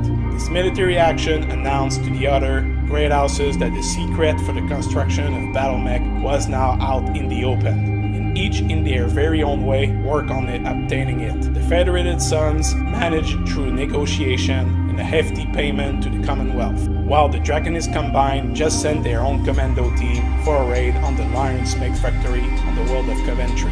The Free Worlds League convinced a Lyran scientist to defect to them, only for the Capellan Confederation to do the same to them years later. It took less than 3 years for all great houses to finally get access to BattleMech technology. And ever since, each of these states is producing as many BattleMechs as they can, especially since these machines were well suited to follow the precepts of the ARS conventions. Any small force of mechs would follow the doctrine of mobile warfare with very little logistical support, while also preventing much in the way of collateral damage. On the other hand, this same small force could also cause much more devastation against any other ground forces. The introduction of BattleMechs during the Age of War era seemingly drove the Inner Sphere into a widespread arms race. As a frenzy took over and a huge number of conflicts soon popped up as border worlds became literal hosts of ceaseless engagements against the great houses. Even with the birth of the Star League, the formation of the Star League Defense Force required a near constant production and development for more advanced BattleMechs, which was unabated as the SLDF needed to keep itself far ahead against the troops of the great houses. This arms race came to an abrupt end after the Star League Civil War and the exodus of the surviving SLDF. With the dissolution of the Star League, the Inner Sphere will plunge into centuries of interstellar warfare, soon known as the Succession Wars. This era of brutal fighting laid waste to whole planets, and with factory destroyed, center of learning demolished, with technicians and scientists killed, the BattleMech design soon similarly regressed. Much of the knowledge and technology gained during the Star League era just became lost tech, and over time entire planetary invasions were soon based around barely ceasing surviving mechs whose production lines had ceased to exist. Equipment shortage, system failures, and similar problems due to machine being employed for centuries sparked innumerable variants of the remaining designs still produced, with field modification and makeshift repairs commonplace. It was the discovery of the Helm Memory Core in 3028 that halted the dark age of technological decline played an important role in revitalizing BattleMech development. For the first time in centuries, production lines were rebuilt. New mech designs began rolling off the assembly lines, and mech production finally exceeded casualty rates. BattleMech development in the Inner Sphere got a major shock with the clan invasion of 3050, as the great houses got their first look on advanced technology even beyond the Star League era. However, the Inner Sphere states quickly managed to learn by reverse engineering the clan's technology. By the end of the clan invasion period, they had almost reached their enemy level. Unfortunately, the beginning of the FedCom Civil War and the rise of the Word of Blake would drastically change the situation. During the Blakist Purge period, advanced manufacturing centers from both the Inner Sphere states and the clans were targeted and destroyed. To manage this level of devastation, the Blackists made amazing technological progress, creating some of the most advanced mech ever fielded. But these advancements were lost at the end of the Purge, both by their factory's destruction, the stigma of the Blackists, and the widespread disarmament programs from the Republic of the Sphere, which made these little designs totally extinct. The devastation suffered by the Inner Sphere and beyond made most technological advancements from the late Succession Wars era almost impossible to fabricate anymore. So some factories were retooled to produce much more primitive technology, which became the norm during the Republic era. With the rise of the Hill Clan period and multiple wars going on across the Inner Sphere and beyond, demand for BattleMechs have increased as well. As old machines mothballed since the Republic era and older than the Republic of the Sphere by a few centuries are now back on the battlefields. interstellar nations are getting out from their most prominent production lines new designs as well. Because of that spike, battlemechs have become more common as their own prominence is returning across all the battlefields spread within human known space. Construction. All battlemechs are built with a frame skeleton and its actuators, generally called an internal structure, copying more or less the human form. The musculature making the internal structure operational consists of myomere muscles, combined in the torso with a fusion engine to power the motive, computers, and other systems, with proper ventilation, it will generate little heat by itself, and a large gyroscope system to provide proper stability. Both contributes greatly to allow bipedal movement. Although all mechs have a minimum of heat sinks, heat buildup is a frequent problem for them. Intense combat action can lead to overheating, which puts physical strain on any pilot, and this can even go to an emergency reactor shutdown. Because of the many essential and complex systems that make a battle mech properly functional, the internal structure needs proper means of defense. First, all mechs incorporate electronic warfare capabilities, which makes them harder for a less advanced targeting system to lock on them, such as the paint coated on mechs containing properties designed to absorb electromagnetic radiation. Second, mechs can also rely on their speed and agility or their unique geometry to make themselves a harder target to hit. However, all battlemechs rely on several layers of armor plating that is designed to ablate away and so protect the vital system underneath.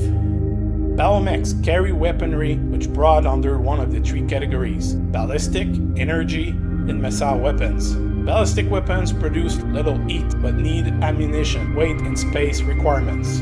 Energy weapons require no ammunition and takes less space, but they produce tremendous heating. Missile weapons produce less heat and provides indirect fire, but requires a lot of ammunition. When all else fails, mechs can fight with physical attacks, using their arms, legs, and/or melee weapons to destroy opponents. Aboard the cockpit, pilots connect to their mech by wearing a neural helmet, which reads their brainwaves in order to provide for the mech a sense of balance and make the machine walk, run, and jump. Assisting the pilot is the diagnostic interpretation computer, which basically takes the information collected by the sensors and other systems and present them to the pilot in an understandable format. As a standard for every battlemech construction, includes a life support system for the pilot and full environmental sealing by default.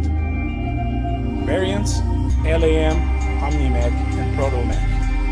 Since battlemechs' designs are often as old as any major faction in the Inner Sphere, and their lifespan goes across many eras, each war machine could end up with a long list of variants. While some variants are created to fill battlefield-specific roles, the reality most often is that each nation will alternate the original design based on their view for the machine, and most specifically depending on their own logistic capacities. Land Air Mech, LAM, is a special, very rare type of the Jack-of-all-trade, Master-of-none category. Conceptualized during the Star League by First Lord Jonathan Cameron's madness of an invasion from the periphery, the intent was for the Star League Defense Force to obtain a war machine able to transform from a regular battle mech into an aerospace fighter. These LAMs can quickly traverse great distances, giving them a tactical advantage in ground warfare, even if they are clearly meant for reconnaissance purposes. Despite the potential, delicate technology of LAMs is very susceptible to damage. Their general combat performance fell short of any expectation by a large margin, especially with their exorbitant production and maintenance costs. With the end of the Star League and the start of the Succession Wars era, the LAMs were largely lost. Only the Word of Blake briefly revived the LAMs during their purge. These new designs quickly faded into obscurity after their defeat. On the other hand, the Quad V is a hybrid of quadrupedal mechs and combat vehicles, with conversion equipment to switch between both modes. Explored during the late Republic era by Clan Hell Horses as a means for them to bolster their military, but the design received mixed reviews. The Quad V requires 2 men to operate the machine, a gunner and a pilot. This mech can be equipped with either tracks or wheels for their vehicle mode, and it has a turret-like torso that can rotate 360 degrees. OmniMech is an advanced concept founded by the clans, and later adopted by the Inner Sphere during the clan invasion, that features modular points with interchangeable weaponry, whereas most battle mechs have a fixed configuration. While battle mechs are modular by default, it is to a limited extent. OmniMech technology broke those limitations by changing out its weapons and equipment in a matter of hours for tactical purposes or mission objectives, where the usual battle mech would require extensive refitting measured by entire months, and despite the time invested, all that work might still result in the chance of malfunctioning. Because of its advanced technology, OmniMechs are very few outside of the clans or the elite forces of the great houses, and terribly expensive to maintain. Another advanced concept from the clans, the Proto-Mech, is a unique design to combine elements of a battle mech with those of the elemental battle armor.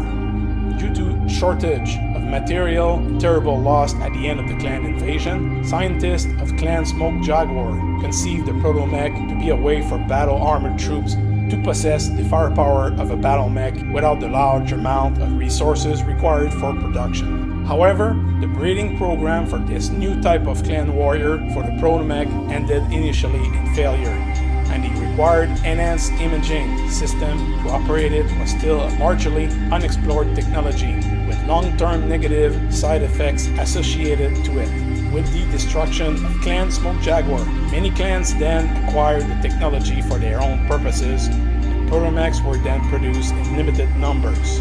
With a full-blown training program created during the end of the Collapse era, Proto-Mechs were used exclusively by clan forces then, at least from the few who still would expand on it and produce new classes.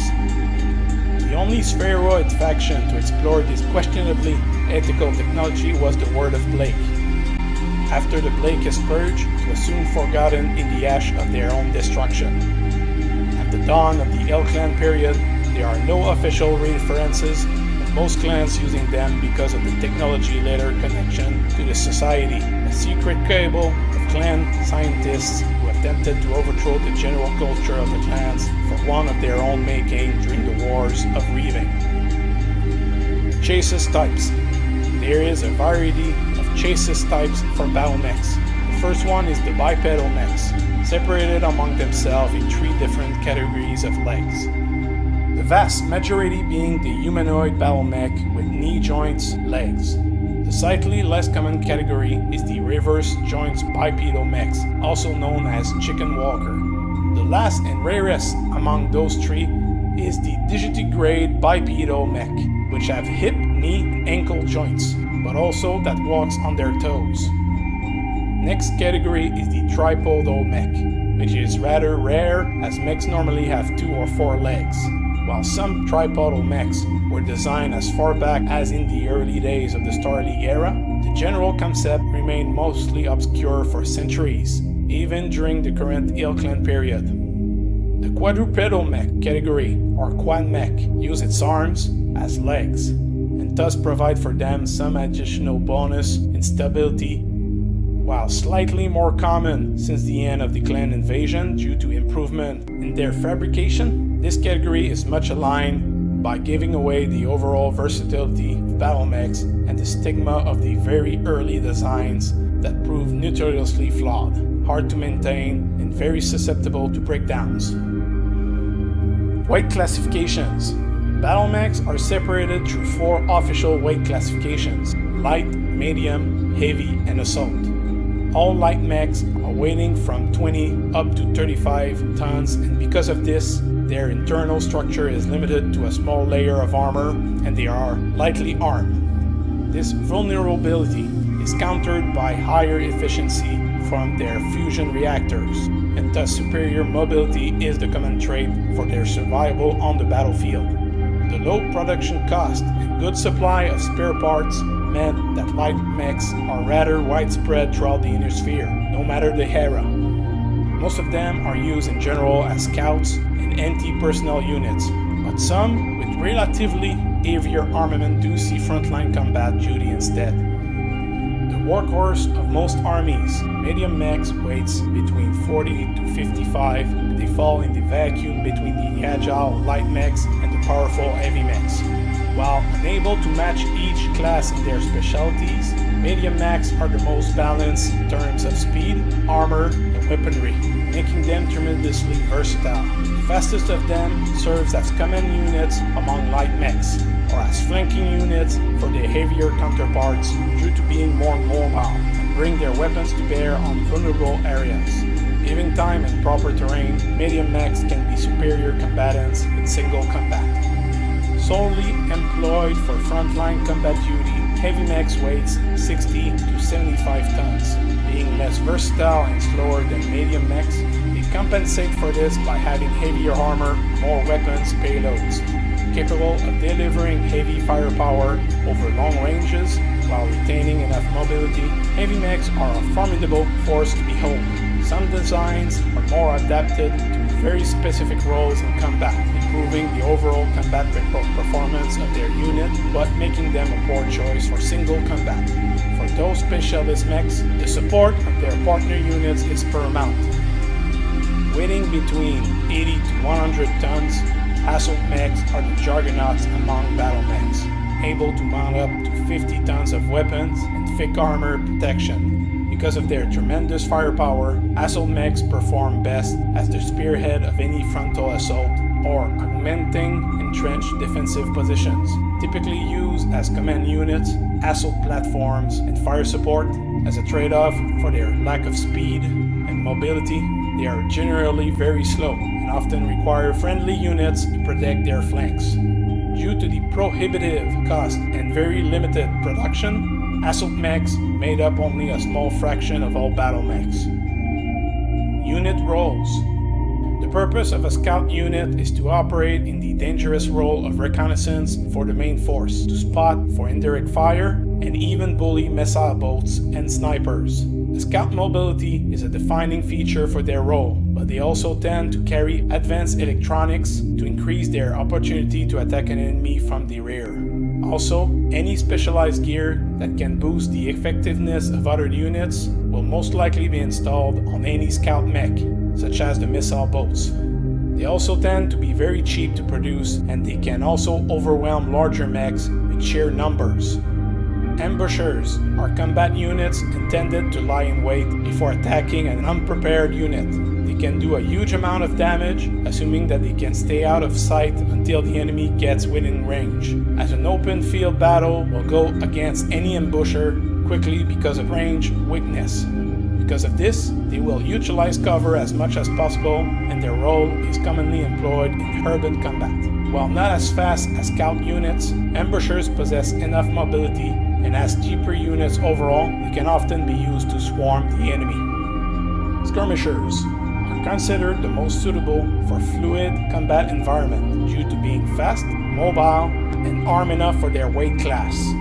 Fast enough to outrun anything they can outshoot, skirmishers are great at picking their battles and can easily dictate engagements with enemy units, which provides flexibility for any battlefield commander. While appropriate for flanking actions and breakthroughs, they are not suited for direct assaults against entrenched enemy positions. When used in such assaults, they need to be supported by sniper and missile boats. Strikers are fast and heavily armed units, but tend to die easily due to being lightly armored. Good movement is critical for them to get into higher positions and fire from it, focusing their combined units on a single designated target in order to move it quickly. Because they need to be team players for excelling on the battlefield, strikers work well with other units, especially heavier units like skirmishers, to provide the needed support for the target the striker is providing.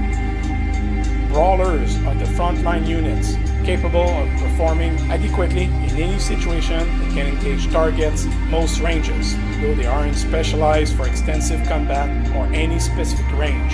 Because they can be counted on for any combat situation, a huge portion of the iconic and reliable mechs across the inner sphere are brawlers, which means the core of any battle mech military force will be composed of them.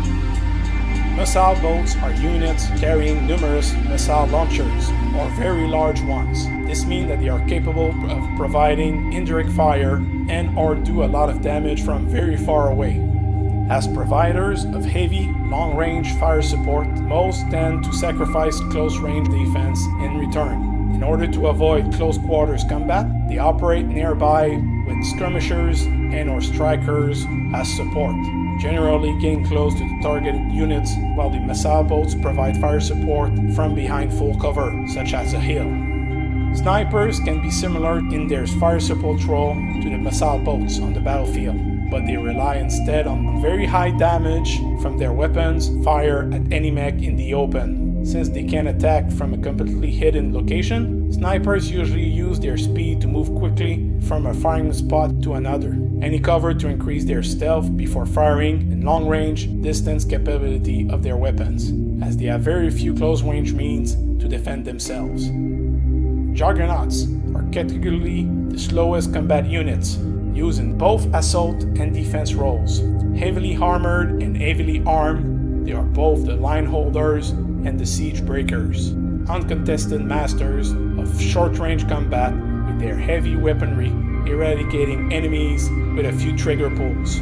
Juggernauts have tremendous protection that increase their longevity on the battlefield, which means anyone will require a titanic amount of firepower to take them down. These behemoths are very popular as mechs to put any commander in, increasing their survivability while they lead on the battlefield.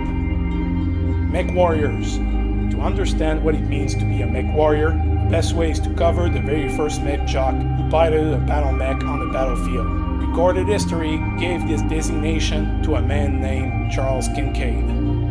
Charles was born in 2413 on the world of Kilbourne, from Alicia, member of House Kincaid, a wealthy, well-connected, and very influential family across the Terran hegemony. Father of several sons, Alicia quickly put high expectations on his eldest son, Charles. So from an early age, the boy was raised to honor his family's extensive military heritage, which stretched as far back as from the Second World War on Terra. His own father was also ready to use bribes of money and real estate on the world of Kilbourne to ensure his first son will gain the best education and opportunities. Thankfully for his father, the boy was very intelligent and highly capable on his own. Once he graduated from a prestigious preparatory school, Charles traveled to Terra and attended the Academy of West Point with a retinue of tutors, advisors, and trainers provided by his father. Charles grew there into a very skilled tactician and charismatic leader. Despite not facing a true form of hardships or real challenge, he graduated and soon joined the Hegemony Armed Forces with the rank of captain. At the age of 22, Charles finally got a first true test. As the Tikhonov Grand Union voted to join the Kaplan Confederation, the people of Tybolt appealed to join the Terran hegemony instead. While the hegemony was willing to grant for the system of Tybolt a protectorate status, this political move was far from uncontested, and by 2435, the hegemony armed forces arrived in the system itself to face the Kaplan Confederation armed forces for the control of the planet. Director General Jacob Cameron placed a lot of pressure on Charles as the young officer was put in charge of the strategic planning and operations for the campaign. In return, he also deployed on Tybolt the new Merkava Mk-7 AV tanks, the very first fusion-powered main battle tank of the Terran hegemony. Soon enough, Charles succeeded in using them to their full potential, as the Merkava Mk-7 enjoyed great success against the Kaplan forces.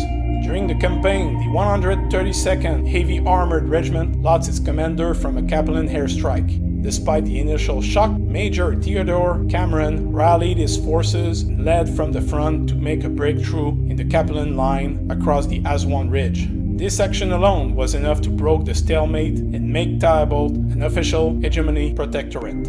Along with this distant relative to the Director General himself, Charles was applauded as one of the pivotal heroes during this campaign.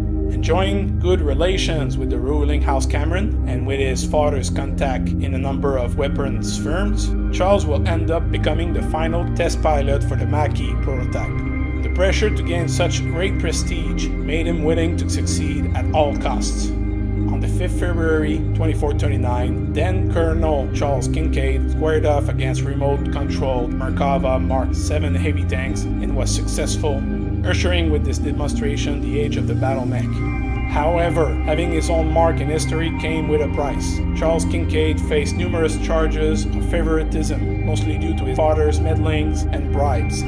Also, while nobody knew at the time, rush to launch the Maquis on time meant the experimental neural helmet damaged the pilot nerve tissue. While the issue was quickly discovered thereafter fixed in later neural helmets, the damage was done for Charles, and his brain will deteriorate over the following decades. Despite those setbacks, Charles went on with his military career, commanding an entire company of battle mechs, winning the 801st Heavy Armored Regiment.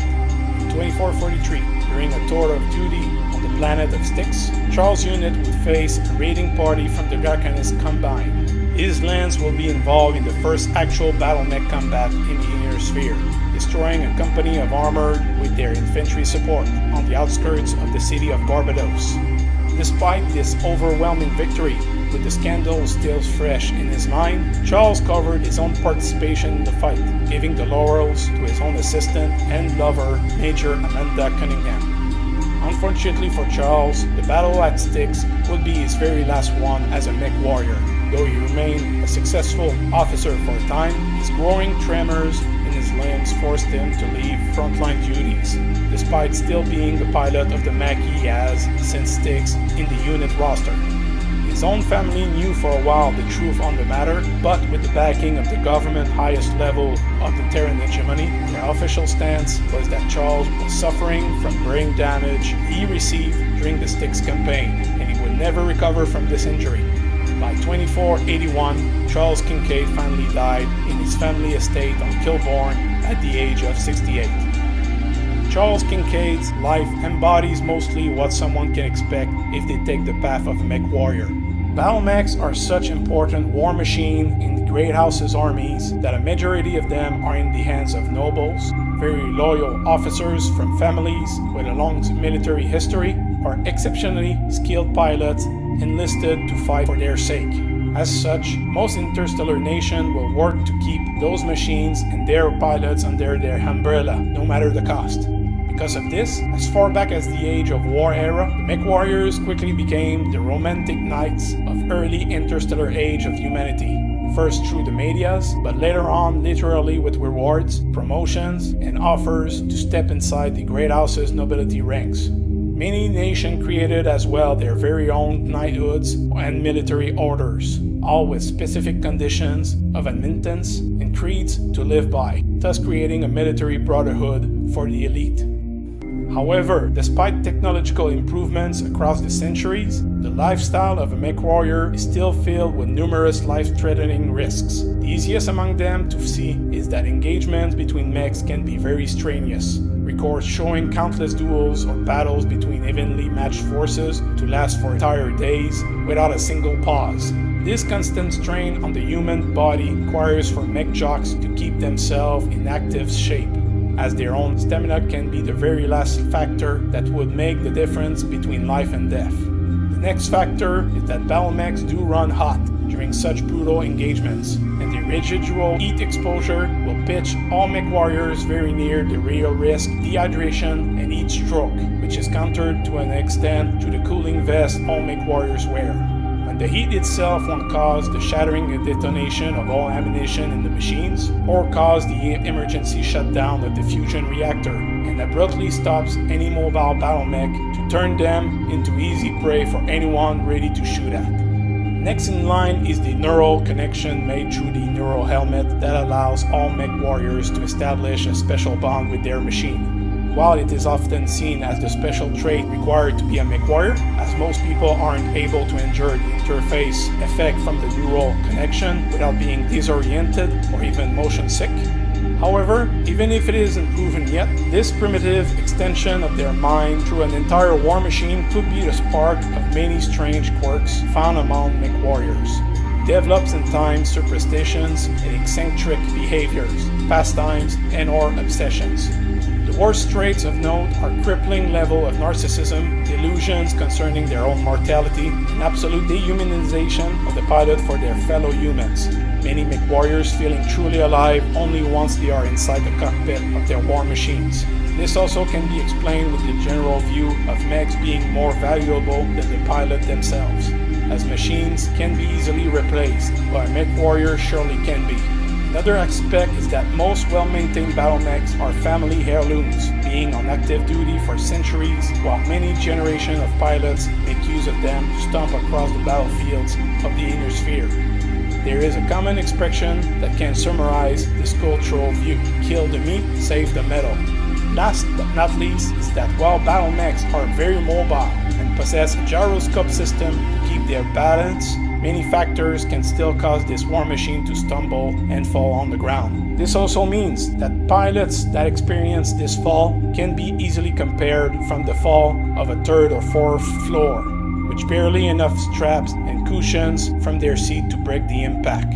Bone fractures are quite common among MechWarriors, as well as loss of limbs and severe injuries to their internal organs, which is why the most common and arduous evaluation to become a MechWarrior isn't as much about shooting skills as it is about a pilot's own capability to keep the mech from falling down, no matter the terrain or the situation. All in all, MechWarriors are taking up a profession best resumed in the single line, live hard, die young. Many will put themselves in lethal danger for the slight chance of glory, and most will violently die in the attempt.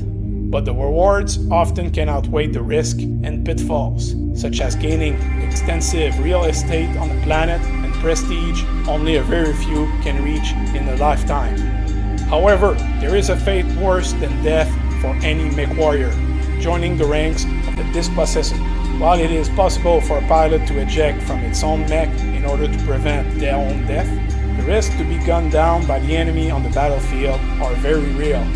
But if the mech is a total loss, it is a sudden, drastic fall in social status for any MechWarrior, as they most will have no choice but to join any conventional military unit for the remainder of their service.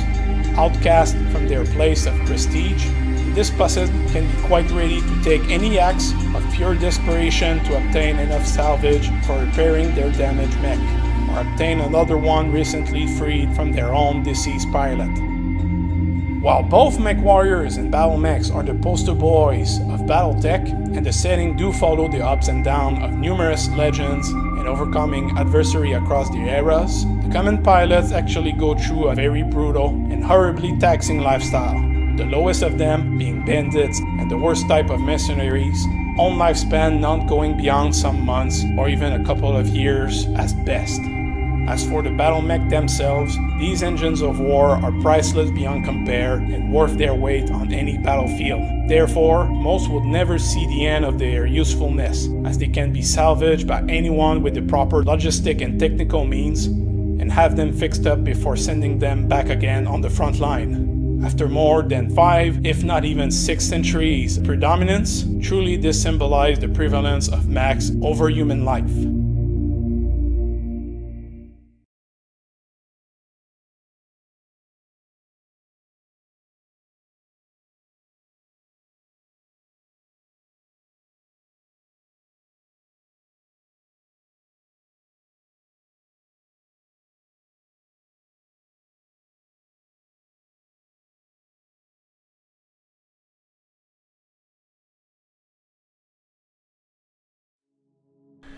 This concludes my primer on BattleTech. I hope everyone who have reached the end of this video have enjoyed it, and this will make you want to discover this setting. What follows now will be my own last words on this project to discover my own voice among all the content creators of the setting. To be honest, this project wasn't my initial one, as I was aiming first to make records on short biographies focused on the major characters of the setting itself, with the House Lords during the 3025 era as the beginning. However, as I was pondering on the project itself, there was a possibility I could be the initial introducer for some people that will actually be diving in the setting for the first time. Therefore, I decided to make some kind of a prequel with the objective of a short introduction to help anyone get a good enough grip on what they would be getting into. There were numerous challenges in the initial creation. The first among them, the script that became more expensive with each new video, to the point I've decided at taking a quick pause and then not cover the neo-feudalism aspect of BattleTech, which could be a monster of a project in the years to come, no promises. In a way, from the initial intent of a 10-15 minutes video, I did got lost in the rabbit hole of the extensive content this setting have. But again, what can you expect from a wargaming setting with a lot of political and intrigues? Hopefully, this experience will be a good lesson when I will start working on the first actual biography. As I have not started any of the script yet, I did realize the possibility that some characters will have more than a single video to cover them. Again, I still intend to make 10 to 15 minutes video, but I'm still trying to find my own narration in this content. This objective is subject to change. Again, thank you for watching the video. Please do leave a comment, like, and subscribe. Have a good day and be kind to each other.